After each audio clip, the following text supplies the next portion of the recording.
भूतिया railway station. साल 2003 की बात है। उत्तर भारत के एक छोटे से जिले में एक पुराना रेलवे स्टेशन था, रतनगढ़ रोड स्टेशन। ये स्टेशन इतना छोटा था कि वहां दिन में सिर्फ 3 ट्रेनें रुकती थीं, लेकिन रात में वहां कुछ और भी रुकता था। लोग कहते थे कि उस स्टेशन पर आधी रात के बाद एक ट्रेन आती है जो रेलवे के रिकॉर्ड में कहीं नहीं है, और जो भी उसे देखने की कोशिश करता है वह कभी पहले जैसा नहीं रहता। नया स्टेशन मास्टर अमित कुमार को रेलवे में नई नौकरी मिली थी। उसकी पोस्टिंग हुई थी रतनगढ़ रोड स्टेशन। जब वह पहली बार वहां पहुंचा तो उसे स्टेशन देखकर थोड़ा अजीब लगा। स्टेशन छोटा था, पुराना था और आसपास घना जंगल था। प्लेटफॉर्म पर सिर्फ एक चाय की दुकान थी और एक बूढ़ा चौकीदार रामदीन लगभग 60 साल का था। उसके चेहरे पर हमेशा डर सा रहता था। अमित ने हंसते हुए कहा, रामदीन काका, यहाँ तो बहुत शांति है। रामदीन ने धीरे से कहा, साहब, दिन में शांति है, रात में नहीं। अमित हंस पड़ा। उसे लगा बूढ़ा आदमी बेकार की बातें कर रहा है। अजीब चेतावनी। पहली रात अमित ने स्टेशन के पुराने ऑफिस में बैठकर काम शुरू किया। करीब 10 बजे आखिरी ट्रेन चली गई। अब स्टेशन पूरी तरह खाली था। रामदीन ने ऑफिस के दरवाजे पर आकर कहा, साहब, 12 बजे के बाद प्लेटफॉर्म पर मत निकलना। अमित ने पूछा, क्यों? रामदीन कुछ सेकंड चुप रहा, फिर बोला, क्योंकि उस समय यहाँ एक ट्रेन आती है। अमित ने हंसकर कहा, तो आने दो, ट्रेन ही तो है। रामदीन का चेहरा अचानक गंभीर हो गया। साहब, वो ट्रेन जिंदा लोगों की नहीं है। अमित ने उसकी बात पर ध्यान नहीं दिया। पहली रात के 11:15 हो चुके थे। पूरा स्टेशन बिल्कुल शांत था। अचानक अमित को लगा कि दूर से ट्रेन की आवाज आ रही है।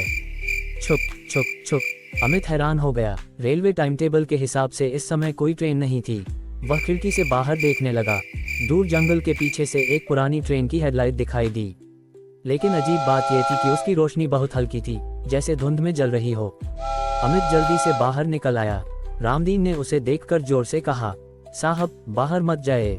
लेकिन अमित उसकी बात सुनकर भी प्लेटफॉर्म की तरफ बढ़ गया। भूतिया ट्रेन धीरे धीरे प्लेटफॉर्म पर आकर रुक गई, लेकिन ये ट्रेन बिल्कुल अलग थी।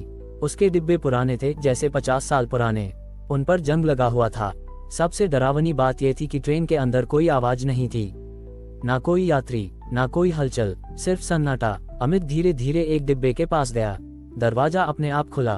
उसने अंदर झांका और जो उसने देखा उसके पैरों तले जमीन खिसक गई। डिब्बे के अंदर लोग बैठे थे, लेकिन उनके चेहरे बिल्कुल सफेद थे, आंखें काली, और कोई भी हिल नहीं रहा था, जैसे मृत शरीर बैठाए गए हों।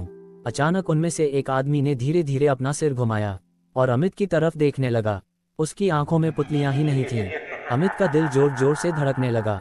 वह पीछे हट गया। तभी पूरे डिब्बे में बैठे सभी लोग एक साथ उसकी तरफ देखने लगे, और अचानक सबने एक साथ कहा, टिकट। अमित के शरीर में सिहरन दौड़ गई।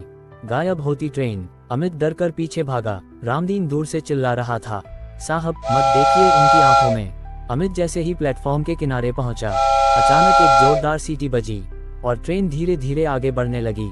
लेकिन कुछ सेकंड बाद जो हुआ वह और भी डरावना था।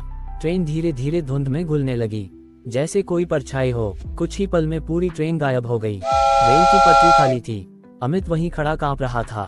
पुरानी दुर्घटना। अगली सुबह अमित ने रामदीन से पूछा, काका, वो ट्रेन क्या थी? रामदीन ने गहरी सांस ली। साहब, आज से 40 साल पहले यहाँ एक भयानक हादसा हुआ था। एक पैसेंजर ट्रेन रात में इसी स्टेशन के पास पटरी से उतर गई थी। सैकड़ों लोग मारे गए थे, लेकिन उनकी लाशें पूरी तरह नहीं मिली। कुछ लोग कहते हैं उनकी आत्माएं अब भी उस ट्रेन में सफर कर रही हैं, और हर रात 12 बजे वही ट्रेन यहाँ रुकती है। डरावना सच। अमित ने सोचा ये सब अंधविश्वास है, लेकिन उसी शाम उसे रेलवे के पुराने रिकॉर्ड रूम में एक फाइल मिली। उस फाइल पर लिखा था, रतनगढ़ ट्रेन दुर्घटना 1963।